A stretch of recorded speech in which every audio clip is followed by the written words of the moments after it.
Tol, tol, tol! Ano nangyari dyan, tol? Di na umihinga anak natin. Tawag ka tricycle, tol. Sige, tol.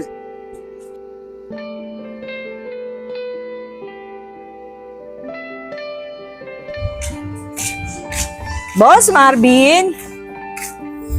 Panalo na ba? Talo nga eh. Totoo ba yung sinabi ni Lepot? Na ano? Ampun mo lang si Digma. Ha? Kanino mo naman nalaman yun? Sinabi sa akin ni Lepot, nung nagiinuman kami kahapon. Punyetang lepot to ha. Oy, lepot. Ano ba yung pinagkakalat mo? Na ano, te? Naampun ko si Digma. Sorry, te. Sobrang lasing ko kahapon, kaya ako nasabi. Hindi ka rin pagkakatiwalaan talaga eh, no?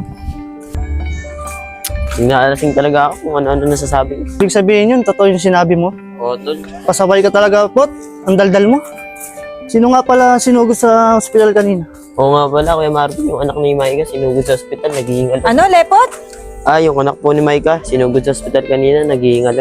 Di nga. Totoo ba yung sinasabi mo? Opo, te. Nahawa nga ako sa bata eh. Nahingitim na. Oh. Basta yung bata. Okay pa ba? Tingin ko, te. Wala na yun. Hindi na huminga kanina eh.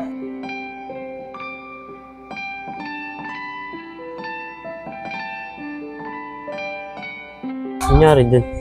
Tara, tol. Tara. Bay, Ano nangyari sa'yo? pamangkin mo wala na. Ano nangyari kay Digma? Si Digma. Totoong anak ko. Huwag ka naman ganyan, te. Anak mo yun, ganyan ka magsalita. Ba, hindi naman ako nagsisinungaling eh. Totoo yung sinasabi ni Lepot eh. Ba, sige na po, tama ako. Totoo pala yung sinasabi ni Lepot. Ikaw, te, lakas mong gago eh. Kaya naman, di totoo yung sinasabi ni Lepot.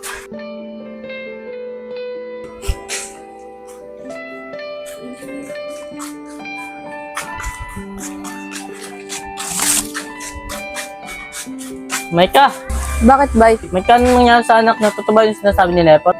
Bay, wala na yung anak ko eh. Sige, Maika, makaramay ako. Totoo ate, wala na yung anak nyo. Ano? Sino yung nakausap mo? Si Micah ba talaga? Oo, te. Si Maika mismo nagsabi. Oh, ba't anong kot nyo? Ma, bakit ka umiiyak? Wala na. Puring lang ako. Abay, pwede punta mo si Micah. Kausapin ko siya. Sige, te. Ipagpahinga mo kaya yan, ma. Baka napagod ka lang.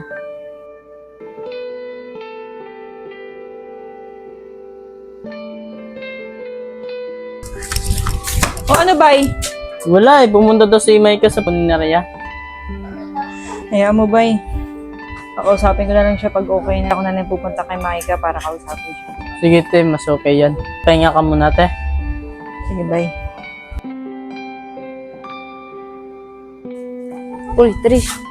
Micah, nabalitaan ko pala yung nangyari sa anak mo. Oo, Trish, wala na yung anak ko. May mga hindi ako nasabi sa'yo, eh. Bakit, Trish? Totoo niyan, anak ko yun, eh. Anong anak yung sinasabi mo? Totoo niyan, Micah, eh. Pinagpalit ko yung anak natin, eh. Ano sinasabi mo, te? Yung anak ko si Digma.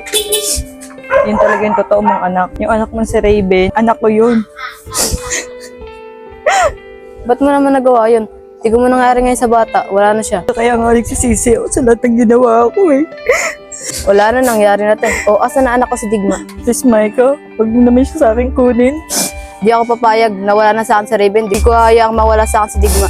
Please naman, Micah, huwag mo naman sa akin kunin si Digma. Huwag mo akong hawakan, papabarangay kita. Micah!